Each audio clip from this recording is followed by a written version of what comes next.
Scrivere per guarire. Cosa vuol dire scrivere per guarire? In questo video ti parlerò di una terapia che mi sta molto a cuore, ovvero quella della terapia di scrittura espressiva, expressive writing o scrittura terapeutica. Scrivere per guarire è anche il mio nuovo ebook, che te ne parlerò tra qualche minuto. Vuol dire portare su carta le emozioni che abbiamo represso per molto tempo, lasciandole fluire per come sono, in modo da dare al nostro sistema nervoso un respiro e la modalità quindi di farlo riequilibrare, di farlo mantenere al sicuro in un certo senso. Questo è quello che ti spiegherò in questa lavagna che ho preparato per te, dove uno dei primi studi del 1986 ci dice che la scrittura può rafforzare e rafforza il sistema immunitario. Il sistema immunitario è collegato al sistema nervoso. Nel mio canale YouTube parlo molto di dolore cronico, come influenzarlo, come curarlo, in particolare quello nociplastico, neuroplastico, ovvero quello appunto creato dal sistema nervoso. Capirai in questo video che se modifichi, se rafforzi il sistema immunitario, rafforzi il sistema nervoso. Se rafforzi il sistema nervoso, rafforzi il sistema immunitario.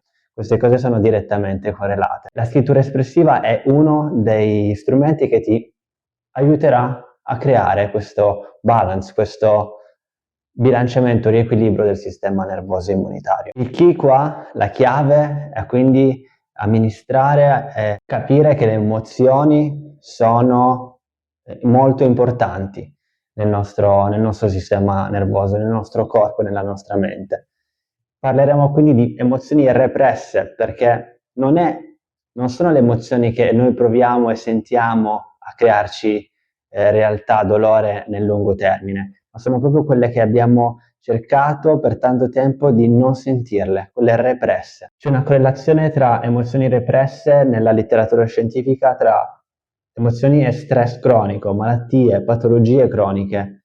Il dolore cronico è una di queste, sicuramente, per come io l'ho studiata, questa patologia del dolore cronico, per cosa io ho provato nella mia pelle, per quello che ho visto nei clienti che ho seguito, nelle persone che ho in questi ultimi 3 anni studiato e incontrato, sia in Italia che all'estero.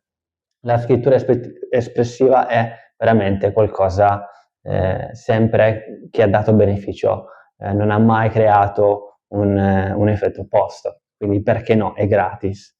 Quindi parleremo di cosa vuol dire confrontare attivamente le emozioni represse, cosa vuol dire paura, risentimento, senso di colpa, ok?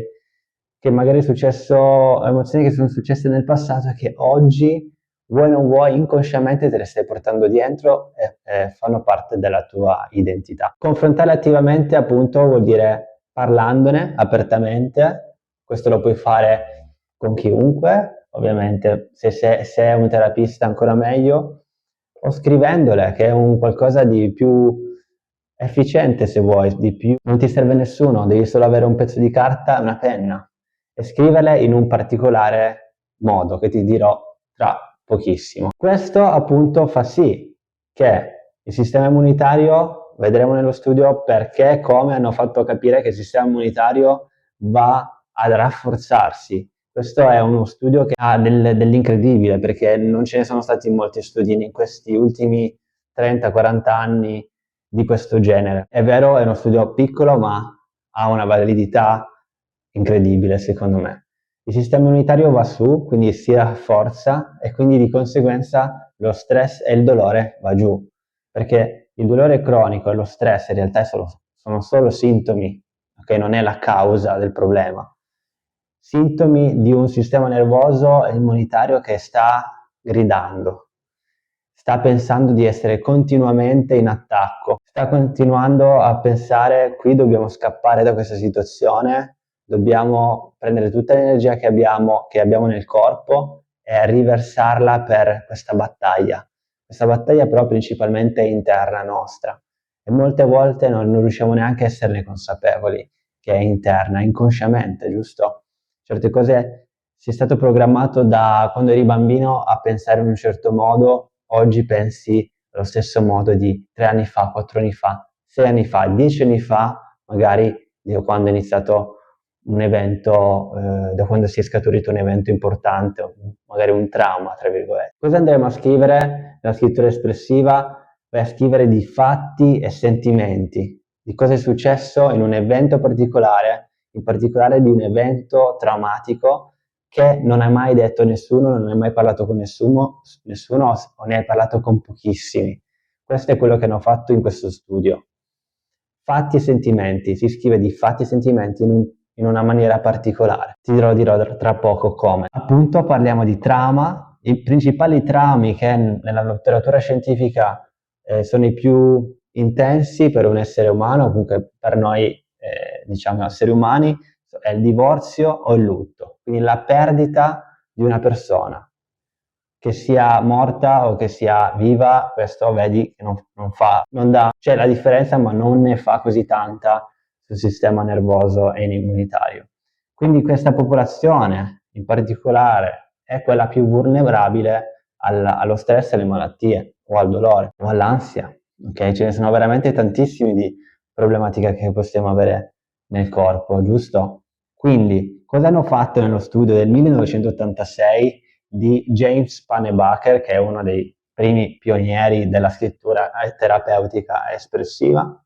Ha preso 50 persone, queste 50 persone erano studenti universitari, erano persone comunque sane, ma che soffrivano di ansia. Le ha divise in 2 gruppi, 25 nel gruppo A. Nel gruppo A ha dato le istruzioni di fare questa scrittura espressiva per 4 giorni, scrivendo riguardo a traumi o esperienze personali molto intense che non hanno mai espresso, non hanno mai parlato con le persone che stavano al loro fianco. Questa è la prima istruzione che hanno dovuto fare per 4 giorni attraverso la scrittura terapeutica.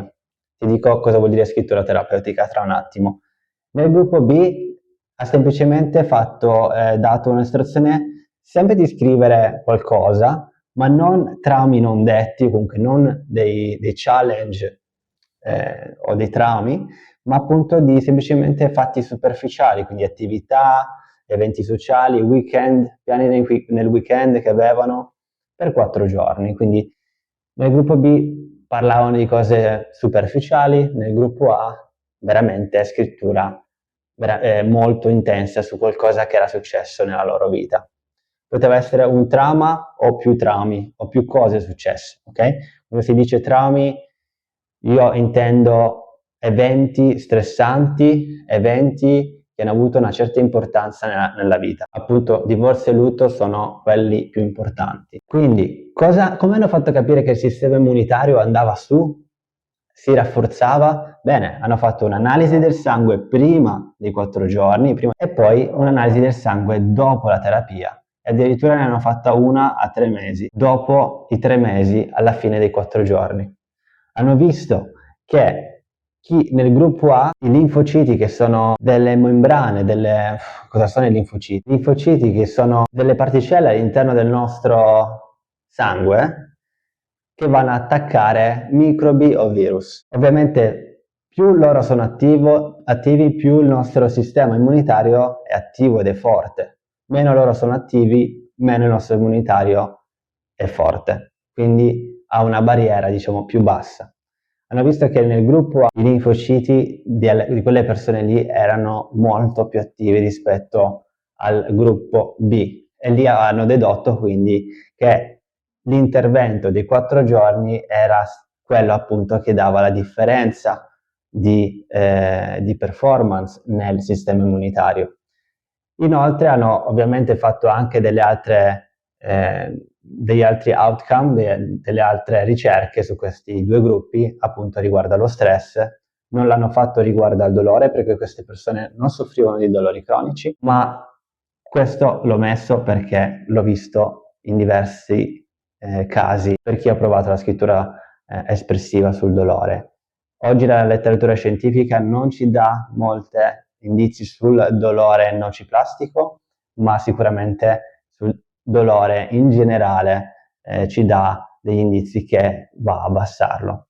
E questo si potrebbe capire perché va direttamente a lavorare sul sistema nervoso centrale. Quindi questo è quello che volevo dirti. A 3 mesi, dopo i 3 mesi, addirittura questo è stato confermato. Quindi in 4 giorni di terapia, che tu dirai 4 giorni di terapia è tanta, è intensa, ma 4 giorni rispetto a tutti i giorni che passiamo dallo psicologo a fare visite da chissà quali specialisti è pochissimo, considerando che ogni giorno erano sui 20-30 minuti di scrittura espressiva. Cosa andrai a scrivere nella scrittura espressiva? Ti chiederai. Ti ho già detto, ti ho accennato che vogliamo scrivere di fatti e sentimenti. La scrittura espressiva, quella descritta da Pennebaker, è quella, diciamo, usata da molti terapisti, è la scrittura veloce. Scrivere veloce ininterrottamente per 20 minuti su particolari fatti.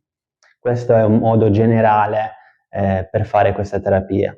Ovviamente dopo aver scritto dopo questi 20-30 minuti non ti sentirai sicuramente felice, perché hai scritto delle cose molto intense e addirittura sentirai che non ti senti magari molto bene, molto rilassato, sarai molto più in ansia rispetto a prima perché il tuo sistema nervoso è andato ancora più in allerta a riprendere quelle memorie che avevi accantonato e soprattutto quei sentimenti che avevi accantonato.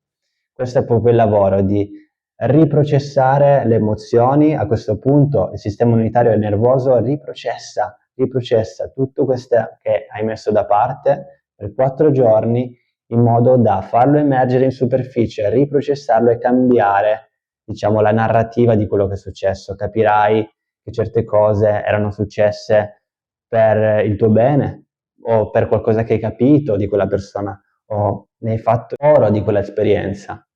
Nulla succede per caso, nulla succede per il tuo male. Qualsiasi cosa succeda, ok? Ovviamente ogni persona ha le sue esperienze, tu potrai dire quella cosa che mi è successa non era per il bene, ma se sei vivo ci sarà pur un insegnamento a tutto quello che hai provato. Cosa volevo altro dirti? Che la scrittura espressiva terapeutica, farla attraverso un percorso mirato, come è stato fatto in questo studio, è essenziale. Non puoi fare una scrittura espressiva oggi di un giorno e rifarla tra un mese di un altro giorno. Bisogna farla in modo sistematico, progressivo, consecutivo. Ecco che qui l'hanno messa in 4 giorni consecutivi di 20-30 minuti al giorno. Direi che la durata va dai 4 giorni ad un mese. Quindi le sessioni o le puoi mettere consecutive o le puoi mettere a distanza di una settimana. Ti potrei dare 30.000 indizi, 30.000 modi per fare la scrittura espressiva. Voglio appunto invitarti a questo punto a guardare il mio link in descrizione perché ho creato un ebook che si chiama appunto scrivere per curare, scusami, dove ho creato questo ebook passo passo sulle istruzioni che devi fare giorno per giorno con degli spazi su quello che devi scrivere. È un ebook molto pratico, c'è pochissima teoria, molta pratica perché tutto quello che dovevi capire era in questa lavagna, adesso è l'ora di appunto mettere in pratica quello che hai capito in questo video o comunque in altre slide che potrai vedere nel mio ebook o nei miei altri video. Scrivere per curare è adesso disponibile in versione PDF o in versione Word, dove potrai semplicemente stampare questo PDF o semplicemente andare a scrivere negli spazi vuoti quello che ti ho descritto, gli esercizi descritti direttamente sul tuo foglio Word. Okay. Se questo video ti è piaciuto, dammi un mi piace, scrivimi un commento, questo aiuta non solo me a capire se queste informazioni sono state trasmesse nel giusto modo, ma anche appunto per diffondere a tutte le persone che sono qui a guardare. Grazie per aver visto questo video, ci vediamo all'interno del prossimo qui di fianco.